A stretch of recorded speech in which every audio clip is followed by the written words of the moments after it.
رات کافی گہری ہو چکی تھی۔ بازار کی آخری دکان بھی بند ہونے کو تھی۔ پوا میں ہلکی سی ٹھنڈک اور عجیب سی ویرانی تھی۔ دور کہیں کسی دروازے کے بند ہونے کی آواز گونجی۔ صفوان نے اپنی دکان کا دروازہ آہستہ سے بند کرتے ہوئے لمبی سانس لی۔ آج تو واقعی بہت دیر ہو گئی، اس نے خود سے کہا۔ وہ ابھی تالا لگانے ہی والا تھا کہ اچانک اس کے پیچھے سے ایک نرم مگر بھاری آواز آئی۔ کیا تم ابھی بند کر رہے ہو؟ صفوان چونک کر مڑا۔ اس کے سامنے ایک نہایت خوبصورت نوجوان کھڑا تھا۔ چہرہ نورانی، آنکھیں گہری، مگر ان آنکھوں میں کچھ عجیب سا تھا، جیسے وہ عام انسان نہ ہو۔ صفوان نے ہچکچاتے ہوئے کہا، ہاں، کچھ کام تھا۔ نوجوان نے سیدھی نظر سے اسے دیکھا۔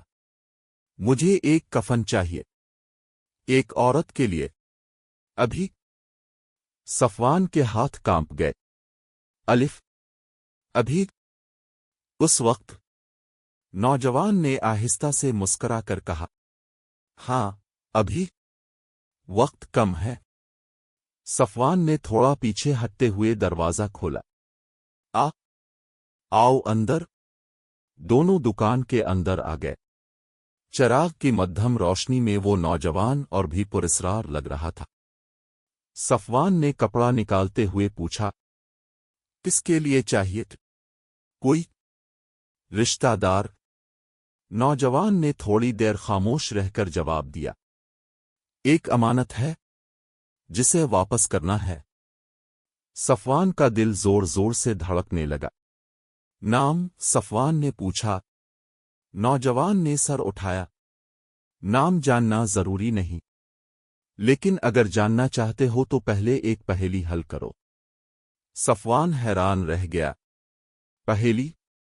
نوجوان نے آہستہ آواز میں کہا، جو جیتا ہے مگر زندہ نہیں، جو بہتا ہے مگر پانی نہیں، جو ختم ہو جائے تو سب کچھ ختم ہو جائے، وہ کیا ہے؟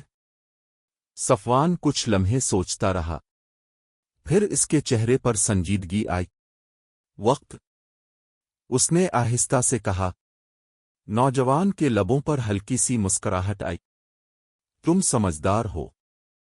صفوان نے ہمت کر کے پوچھا، اب تو بتاؤ، یہ کفن کس کے لیے ہے؟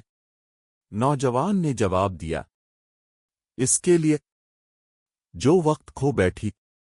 یہ سن کر صفوان کے جسم میں سنسنی دوڑ گئی۔ اسی لمحے دکان کے باہر سے کسی کے قدموں کی آواز آئی۔ صفوان نے چونک کر دروازے کی طرف دیکھا۔ اس وقت کون ہو سکتا ہے؟ دروازہ خود بخود چرچراتے ہوئے کھل گیا۔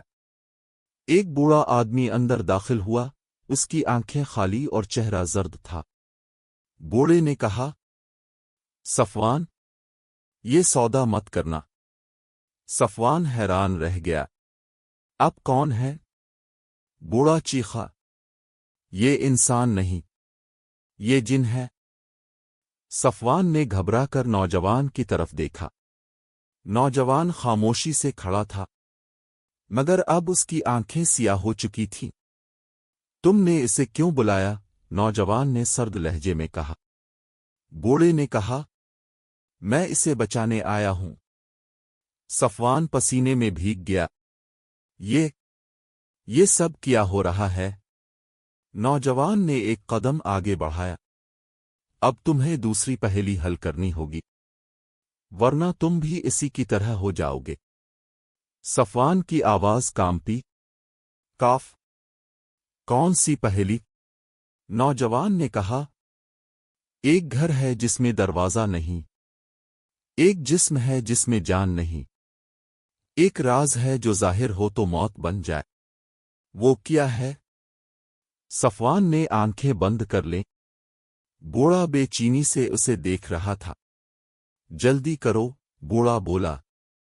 صفوان نے سوچا، پھر اچانک اس کی آنکھیں کھل گئیں۔ کفن، اس نے کہا۔ نوجوان کے چہرے پر مسکراہٹ پھیل گئی۔ تم نے صحیح جواب دیا۔ اچانک چراغ بجھ گیا۔ دکان مکمل اندھیرے میں ڈوب گئی۔ صفوان نے گھبرا کر کہا، کاف کون ہے؟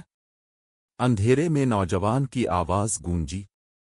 اب تیسری آزمائش۔ اچانک صفوان کو لگا جیسے کوئی اس کے کان کے قریب آ کر بولا ہو، کفن اسے دو، مگر دیکھے بغیر۔ صفوان کے ہاتھ میں کپڑا تھا۔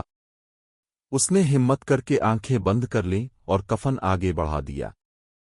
کچھ لمحے خاموشی رہی، پھر ہوا کا ایک تیز جھونکا آیا۔ چراغ دوبارہ جل اٹھا۔ دکان خالی تھی، نہ نوجوان نہ بوڑھا، صرف زمین پر ایک پرانا سکہ پڑا تھا۔ صفوان نے کانپتے ہاتھ سے سکہ اٹھایا۔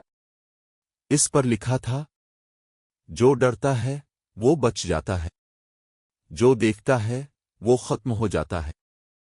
صفوان نے فوراً دکان بند کی اور گھر چلا گیا۔ گھر کا دروازہ کھٹکھٹایا۔ اندر سے اس کی بیوی کی آواز آئی، کون؟ میں ہوں صفوان۔ دروازہ کھلا۔ اس کی بیوی نے اسے دیکھا تو فوراً بولی، اتنی دیر؟ خیریت ہے؟ تم بہت گھبرائے ہوئے لگ رہے ہو۔ صفوان اندر آیا، جوتے اتارے اور خاموشی سے بیٹھ گیا۔ بیوی نے قریب آ کر کہا، کیا ہوا ہے؟ کچھ تو بولو۔ صفوان نے کانپتی آواز میں کہا، آج میری دکان پر ایک جن آیا تھا۔ بیوی ایک لمحے کے لیے ساکت رہ گئی، پھر بولی، یہ کیسی بات کر رہے ہو؟ صفوان نے سارا واقعہ شروع سے آخر تک سنا دیا۔ نوجوان کا آنا، پہیلیا، بوڑھے کا آنا، اندھیرا، اور وہ سکہ۔ بیوی خاموشی سے سنتی رہی۔ جب صفوان نے بات ختم کی تو اس نے آہستہ سے کہا، وہ سکہ کہاں ہے؟ صفوان نے جیب سے نکال کر اس کے ہاتھ میں دیا۔ بیوی نے غور سے دیکھا۔ اس کا چہرہ سنجیدہ ہو گیا۔ یہ عام سکہ نہیں ہے، اس نے کہا۔ کیا مطلب؟ صفوان نے پوچھا۔ بیوی نے کہا، میری دادی کہا کرتی تھیں، جن کبھی سیدھا نقصان نہیں دیتے، وہ انسان کو آزماتے ہیں۔ اگر انسان ڈر کے باوجود صحیح فیصلہ کرے تو بچ جاتا ہے، ورنہ؟ صفوان نے جلدی سے پوچھا، ورنہ کیا؟ ورنہ وہ اس کی زندگی میں داخل ہو جاتے ہیں۔ اسی لمحے اندر سے بچے کی آواز آئی، ابا! ان کا چھوٹا بیٹا دوڑتا ہوا آیا۔ ابا اب دیر سے کیوں آئے؟ مجھے ڈر لگ رہا تھا۔ صفوان نے اسے سینے سے لگا لیا۔ کچھ نہیں بیٹا، میں ہوں نا۔ مگر اس کے اپنے دل میں خوف بڑھتا جا رہا تھا۔ اگلی صبح صفوان جلدی اٹھا، مگر اس کا دل دکان جانے کو نہیں کر رہا تھا۔ بیوی نے کہا، ڈر کے بیٹھو گے تو بات اور بگڑے گی، جاؤ دیکھو کیا معاملہ ہے۔ صفوان نے ہمت کی اور بازار پہنچ گیا۔ لوگ اب بھی کل رات کی باتیں کر رہے تھے۔ کہتے ہیں لاش خود غائب ہو گئی، کسی نے کہا جنات کا کام ہے۔ صفوان خاموشی سے اپنی دکان کے پاس پہنچا۔ اس کی نظر دروازے پر پڑی۔ وہی نشان اب اور واضح ہو چکا تھا۔ صفوان نے ہاتھ بڑھا کر اسے چھوا۔ اچانک اس کے ذہن میں کل رات کی آواز گونجی، کفن اسے دو، مگر دیکھے بغیر۔ صفوان پیچھے ہٹ گیا۔